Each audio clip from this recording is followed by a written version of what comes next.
Hello all. അപ്പൊ നമ്മൾ വളരെ പ്രതീക്ഷയോട് കൂടി കാത്തു നിന്ന നമ്മുടെ സൈറയുടെ പൈത്തൺ ഡെസ്ക് നമ്മൾ സ്റ്റാർട്ട് ചെയ്യാൻ പോവാണ്. അപ്പൊ മെയിനായിട്ട് നമ്മൾ ഇതിലൂടെ ഉദ്ദേശിക്കുന്നത് പൈത്തൺ പ്രോഗ്രാമിംഗ് അല്ലെങ്കിൽ കോർ പൈത്തൺ പ്രോഗ്രാമിംഗ് കോൺസെപ്റ്റ് നമ്മൾ വളരെ തറാക്കുക എന്നുള്ളതാണ് മെയിനായിട്ട് ഉദ്ദേശിക്കുന്നത്. ഓക്കെ, അപ്പൊ ഏതൊരു എന്താ പറയാ ഒരു BCA അല്ലെങ്കിൽ MCA ഒന്നുമില്ലാത്ത ആളുകൾക്കും IT ബാക്ക്ഗ്രൗണ്ടിൽ നിന്നില്ലാത്ത ആളുകൾക്ക് പോലും നമുക്ക് എന്ത് ചെയ്യാൻ പറ്റും, ഈ പൈത്തൺ പ്രോഗ്രാമിംഗ് വളരെ സിമ്പിൾ ആയിട്ട് നമുക്ക് പഠിക്കാൻ പറ്റും. ഓക്കെ, അപ്പൊ നമ്മൾ ഈ പൈത്തൺ ഡെസ്കിലൂടെ നമ്മൾ അവസാനം നമ്മൾ പ്രോജക്റ്റും ചെറിയ ഒരു മിനി പ്രോജക്റ്റുകളും നമ്മൾ എന്ത് ചെയ്യും, ഇതിൽ ഇംപ്ലിമെന്റ് ചെയ്യും. ഓക്കെ, അപ്പൊ ഇതിലേക്കൊക്കെ നമ്മൾ കടക്കുന്നതിന് മുന്നേ അല്ലെങ്കിൽ നമ്മൾ പൈത്തൺ പ്രോഗ്രാമിംഗ് സ്റ്റാർട്ട് ചെയ്യുന്നതിന് മുന്നേ പൈത്തൺ പഠിച്ചത് കൊണ്ട് നമുക്ക് ഏതൊക്കെ മേഖലയിൽ നമുക്ക് ജോലി കിട്ടും അല്ലെങ്കിൽ ഏതൊക്കെ ഫീൽഡിലേക്ക് നമുക്ക് പോകാൻ പറ്റും എന്നുള്ളത് എന്ത് ചെയ്യണം, നമ്മൾ മനസ്സിലാക്കണം. അല്ലേ, നമ്മൾ ഏതൊരു കോൺസെപ്റ്റ് പഠിക്കുമ്പോഴും അല്ലെങ്കിൽ ഏതൊരു ടെക്നോളജി പഠിക്കുമ്പോഴും അതിൻ്റെ സ്കോപ്പ് നമ്മൾ എന്ത് ചെയ്യണം, മനസ്സിലാക്കണം. ഓക്കെ, അപ്പോൾ അതാണ് ഇന്നത്തെ നമ്മുടെ ഈ ഒരു ഇൻട്രൊഡക്ഷൻ വീഡിയോയിൽ നമ്മൾ പറയുന്നത്, ഏതൊക്കെ മേഖലയിലേക്ക് നമുക്ക് പോകാൻ പറ്റുന്നുണ്ട്. ഓക്കെ, അത് വളരെ ഇമ്പോർട്ടൻ്റ് ആണ്. അപ്പോൾ നമുക്ക് എന്തായാലും എൻ്റെ ലാപ്പ് ബോർഡ് ഉണ്ട്, ഞാൻ സ്ലൈഡ് എന്ത് ചെയ്യുന്നുണ്ട്, ഞാൻ പ്രസൻറ്റ് ചെയ്തുകൊണ്ട് ഞാൻ പറയാം. ഓക്കെ, അപ്പോൾ മെയിനായിട്ട് നമുക്കറിയാം പൈത്തൺ വെബ് ഡെവലപ്മെൻറ്റ്, അഥവാ നമ്മൾ പലപ്പോഴും അറിയാം, നമ്മളിപ്പോൾ ഒരു കമ്പനി ആണെങ്കിൽ അവർക്ക് വെബ്സൈറ്റ് ഉണ്ടാവില്ലേ, ഒരു യൂണിവേഴ്സിറ്റിക്ക് വെബ്സൈറ്റ് ഉണ്ട്. അപ്പോൾ യഥാർത്ഥത്തിൽ വെബ് അപ്ലിക്കേഷൻ ഡെവലപ്മെന്റ് എന്ന് പറഞ്ഞിട്ടുള്ള ഒരു മേഖല നമുക്ക് സോഫ്റ്റ്വെയർ ഡെവലപ്മെന്റിനുണ്ട്. അത് നമുക്ക് ഒരിക്കലും ഒഴിച്ചുകൂടാൻ പറ്റാത്ത സംഭവമാണ്. അപ്പൊ അതില് പൈത്തൺ പ്രോഗ്രാമിംഗ് യൂസ് ചെയ്തുകൊണ്ട് നമുക്ക് എന്ത് ചെയ്യാൻ പറ്റും, വെബ് അപ്ലിക്കേഷൻസ് നമുക്ക് ഡെവലപ്പ് ചെയ്യാൻ പറ്റും, വെബ്സൈറ്റുകൾ നമുക്ക് ഡെവലപ്പ് ചെയ്യാൻ പറ്റും. ആ ഒരു മേഖലയിൽ നമുക്ക് എന്ത് ചെയ്യാൻ പറ്റും, പൈത്തൺ പഠിച്ചാൽ നമുക്ക് ജോലി നോക്കാൻ പറ്റും.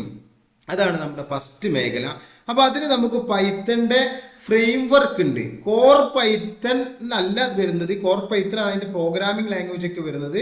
പക്ഷെ അതിന്റെ ഫ്രെയിം വർക്ക് യൂസ് ചെയ്തുകൊണ്ടാണ് വെബ് ആപ്ലിക്കേഷൻ ഡെവലപ്പ് ചെയ്യുക. ഫ്രെയിം വർക്ക് എന്ന് പറഞ്ഞാൽ ജാങ്കോ അതേപോലെ ഫ്ലാസ്ക്, ഈ രണ്ട് ഫ്രെയിം വർക്കിൽ ഏത് ഫ്രെയിം വർക്ക് യൂസ് ചെയ്തുകൊണ്ടും നമുക്ക് എന്ത് ചെയ്യാൻ പറ്റും, പൈത്തണിൽ വെബ് ആപ്ലിക്കേഷൻ ഡെവലപ്പ് ചെയ്യാം. ഓക്കെ, അപ്പൊ നമുക്ക് മെയിനായിട്ട് ശ്രദ്ധിക്കേണ്ടത് ഒരു മേഖല നമ്മൾ കണ്ടെത്തിയില്ലേ, വെബ് ആപ്ലിക്കേഷൻ ഡെവലപ്പർ ആയിട്ട് നമുക്ക് എന്ത് ചെയ്യാൻ പറ്റും, വർക്ക് ചെയ്യാൻ പറ്റും പൈത്തൺ പഠിച്ചു കഴിഞ്ഞാൽ. ഓക്കെ, ഇനി നമുക്ക് രണ്ടാമത്തെ മേഖല എന്ന് പറഞ്ഞാൽ വളരെ വളരെ ഇമ്പോർട്ടൻ്റ് ആയിട്ടുള്ള മേഖലയാണ് data science, machine learning and artificial intelligence. അല്ലേ, അപ്പൊ ഇപ്പോഴത്തെ കാലത്ത് നമ്മൾ ഈ മെഷീൻ ലേണിംഗും AI കാലമാണ് ഇപ്പൊ അല്ലേ. കാരണം AI വെച്ചുകൊണ്ടുള്ള എല്ലാ കാര്യങ്ങളും, ഇപ്പൊ എക്സാമ്പിൾ മെഡിക്കൽ ഫീൽഡില്, എഡ്യൂക്കേഷൻ ഫീൽഡില്, അതേപോലെ എല്ലാ മേഖലയിലും നമുക്ക് ആർട്ടിഫിഷ്യൽ ഇന്റലിജൻസ് യൂസ് ചെയ്യുന്നുണ്ട്. ഓക്കെ, അപ്പോൾ അതേപോലെ ഒരുപാട് കോൺസെപ്റ്റുകൾ AI വെച്ചുകൊണ്ട് ഇംപ്ലിമെന്റ് ചെയ്യുന്നുണ്ട്. അപ്പൊ നമുക്ക് പൈത്തണിന്റെ ഏറ്റവും പവർഫുൾ ആയിട്ടുള്ള ഒരു മേഖലയാണ് എന്ത്, ആർട്ടിഫിഷ്യൽ ഇന്റലിജൻസ് അല്ലെങ്കിൽ machine learning, data science. Okay,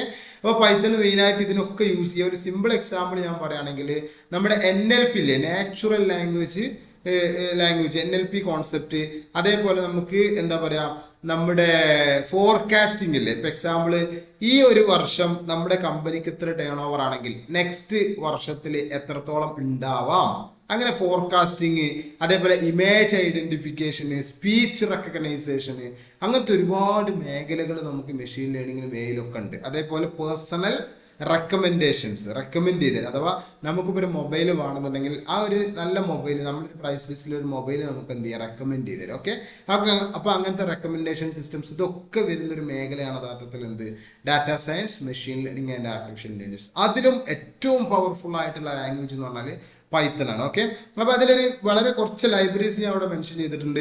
ഒന്ന് നംപൈ, അതേപോലെ പാൻഡാസ്, അതേപോലെ സൈപ്പൈ, അതേപോലെ സ്കിറ്റ് ലേൺ. ഓക്കെ, ഇതൊക്കെ നമ്മൾ AI യൂസ് ചെയ്യുന്ന പൈത്തൺ ലൈബ്രറീസ്. അപ്പോൾ ഒരുപാട് ലൈബ്രറീസ് നമുക്ക് AI റിലേറ്റഡ് ആയിട്ടുള്ള നമുക്ക് പൈത്തണിൽ ഉണ്ട്. അപ്പോൾ ഏറ്റവും പവർഫുൾ ആയിട്ട് AI പ്രോജക്റ്റുകൾ ചെയ്യാൻ വേണ്ടി യൂസ് ചെയ്യുന്ന പ്രോഗ്രാമിംഗ് ലാംഗ്വേജ് ആണ് നമ്മുടെ പൈത്തൺ. ഓക്കെ, ഇനി scripting and automation. Scripting and automation എന്ന് പറഞ്ഞാൽ എന്താ, ഓട്ടോമേഷൻ എന്ന് പറഞ്ഞാൽ എന്താ, ഒരു ടാസ്ക് നമ്മൾ ഓട്ടോമേറ്റ് ചെയ്യും. ഇപ്പൊ എക്സാമ്പിൾ നമ്മളൊരു കമ്പനി ഉണ്ട്, അപ്പൊ അതിലുള്ള സെയിൽസ് ഓട്ടോമേറ്റ് ചെയ്യാന്ന് വിചാരിച്ചോളൂ. അപ്പോൾ ഒരാള് അല്ലെങ്കിൽ ഒരു എൻക്വയറി നമുക്ക് സോഷ്യൽ മീഡിയയിലൂടെ വന്നു കഴിഞ്ഞാൽ നമ്മൾ ഓട്ടോമാറ്റിക് ആയിട്ട് എന്ത് ചെയ്യുക, ആ എൻക്വയറി പ്രോസസ്സ് ചെയ്യുക, നമ്മൾ എംപ്ലോയീസ് ഒന്നും ഇല്ലാത്തതിന്. അപ്പോൾ അങ്ങനത്തെ പ്രോഗ്രാമുകൾ അല്ലെങ്കിൽ അങ്ങനത്തെ ആപ്ലിക്കേഷൻസ് ഒക്കെ ഡെവലപ്പ് ചെയ്യാൻ നമുക്ക് ഏറ്റവും ആപ്റ്റ് ആയിട്ടുള്ള ലാംഗ്വേജ് എന്താണ്, പൈത്തൺ ലാംഗ്വേജ് ആണ്. ഓക്കെ, അപ്പൊ നമുക്ക് അതിൽ ഏറ്റവും വളരെ സിമ്പിൾ ആയിട്ട് നമുക്കൊക്കെ പറയാൻ പറ്റുന്ന ഒരു ടൂളാണ് സെലീനിയം എന്ന് പറഞ്ഞ ടൂൾ. അഥവാ പൈത്തന്റെ ടെസ്റ്റിംഗ് ഓട്ടോമേഷന് വേണ്ടിയിട്ട്, അഥവാ ഒരു പ്രൊജക്റ്റ് നമ്മൾ ഡെവലപ്പ് ചെയ്ത് കഴിഞ്ഞാൽ അത് ടെസ്റ്റ് ചെയ്യണമല്ലോ, ക്ലയന്റിലേക്ക് റിലീസ് ചെയ്യുന്നതിന് മുന്നേ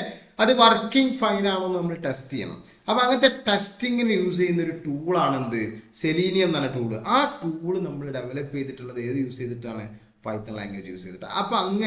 അപ്പോൾ ഇതിന്റെ അർത്ഥം എന്താ, ആ ഒരു പ്രൊജക്റ്റ് അതിലേക്ക് കൊടുത്തിട്ടുണ്ടെങ്കിൽ ഓട്ടോമാറ്റിക് ആയിട്ട് അത് എന്ത് ചെയ്യും, ടെസ്റ്റ് ചെയ്ത് തരും. Automation, okay, scripting and automation മേഖലയിലും നമുക്ക് എന്ത് ചെയ്യാൻ പറ്റും, ജോലി നോക്കാൻ പറ്റും. ഇനി നമുക്ക് ഗെയിം ഡെവലപ്മെന്റ്, നമുക്കൊക്കെ ഇഷ്ടമല്ലേ ഗെയിമിങ്.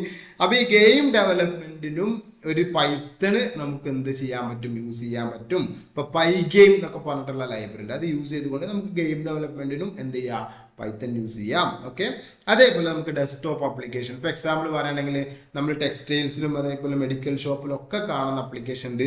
നമ്മൾ എന്തെങ്കിലും ഒരു സാധനം വാങ്ങിക്കഴിഞ്ഞാൽ അവരെന്ത് ചെയ്യും, നമുക്ക് ബില്ലടിച്ച് തരും അല്ലേ. അത് ഡെസ്ക്ടോപ്പ് ആപ്ലിക്കേഷൻ ആണ്, വെബ് ആപ്ലിക്കേഷൻ അല്ല.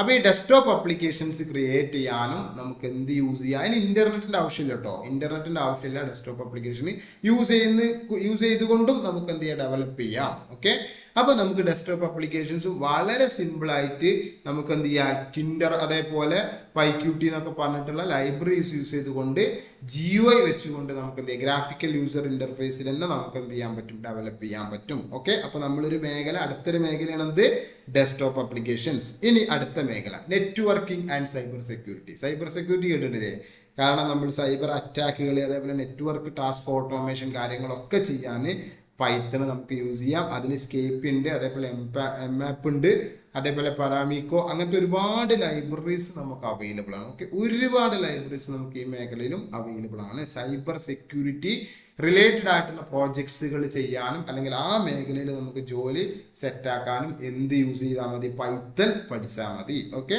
ഇനി നമ്മൾ അബ്സ്ക്രാപ്പിംഗ് ആൻഡ് ക്രൗഡിങ്. ക്രൗഡിങ് എന്ന് പറഞ്ഞാൽ എന്താ, നമുക്കൊരു വെബ്സൈറ്റിന്റെ ഒരു കോപ്പി അല്ലെങ്കിൽ ഒരു ക്ലോൺ നമുക്ക് ഡൗൺലോഡ് ചെയ്തെടുക്കണമെന്നുണ്ടെങ്കിൽ അതിനാണ് നമ്മൾ നോർമൽ കേസിൽ ക്രൗഡിംഗ് എന്നൊക്കെ പറയാം. ഓക്കെ, അപ്പൊ അങ്ങനെ നമുക്ക് വെബ് ക്രൗഡിങ്ങിനൊക്കെ വേണ്ടിയിട്ട് ഒരുപാട് ടൂളുകൾ നമുക്കുണ്ട്.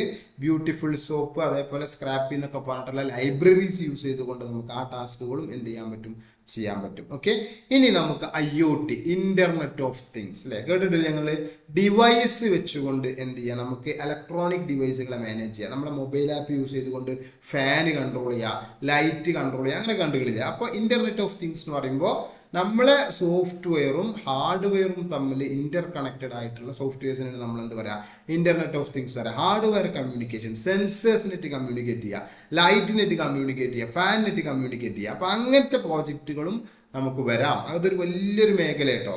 അപ്പൊ നമുക്ക് അതിനും ലൈബ്രറീസ് ഉണ്ട്, മൈക്രോ പൈത്തൺ അതേപോലെ ബ്ലിങ്ക്, ബ്ലൂ പൈ എന്നൊക്കെ പറഞ്ഞിട്ടുള്ള ഒരുപാട് ലൈബ്രറീസ് നമുക്ക് പൈത്തൺ ഉണ്ട്. അപ്പൊ ചുരുക്കി പറഞ്ഞാൽ നമ്മൾ ബേസിക്കലി മനസ്സിലാക്കേണ്ട കാര്യത്തിലുള്ളൂ, പൈത്തൺ നമ്മൾ പഠിച്ചു കഴിഞ്ഞാൽ എന്ത് ചെയ്യുക, പല മേഖലയിലേക്ക് നമുക്ക് പോകാൻ പറ്റും. അപ്പോൾ ആ മേഖലയിലൊക്കെ നമുക്ക് സ്കോപ്പ് കണ്ടെത്തിക്കൊണ്ട് നമുക്ക് അതിൽ ജോലി നമുക്ക് എന്ത് ചെയ്യുക, സെറ്റ് ചെയ്യാൻ പറ്റും. ഓക്കെ, അപ്പോൾ ഇത്രയാണ് നമുക്ക് ഇന്നത്തെ ഈ ഒരു ക്ലാസ്സിൽ നമുക്ക് പറയാൻ പോകുന്നത്. ഡിസ്കസ് ചെയ്തതും ഇതാണ്, പൈത്തൻ്റെ സ്കോപ്പ് ഏതൊക്കെ മേഖലയിൽ നമുക്ക് പോകാൻ പറ്റുന്നുണ്ട്. ഓക്കെ, അപ്പോൾ നെക്സ്റ്റ് ക്ലാസ് മുതൽ നമുക്ക് എന്ത് ചെയ്യുക, പൈത്തൺ ഇൻസ്റ്റാൾ ചെയ്തുകൊണ്ട് ഒരു സിമ്പിളായിട്ടൊരു പൈത്തൺ പ്രോജക്റ്റ് ക്രിയേറ്റ് ചെയ്യുക, അത് യൂസ് ചെയ്യാൻ, അത് പ്രോജക്റ്റ് ക്രിയേറ്റ് ചെയ്യാനുള്ള ടൂളുകൾ എന്തൊക്കെയാണ്, അതിൻ്റെ ഇൻസ്റ്റലേഷൻ സെറ്റപ്പിങ്, അങ്ങനെ നമുക്ക് അടുത്ത ക്ലാസ്സിൽ ഒരു ബേസിക് പൈത്തൺ പ്രോഗ്രാമിംഗ് സ്റ്റാർട്ട് ചെയ്യാം. Okay, then see you in the next class. Okay, thank you.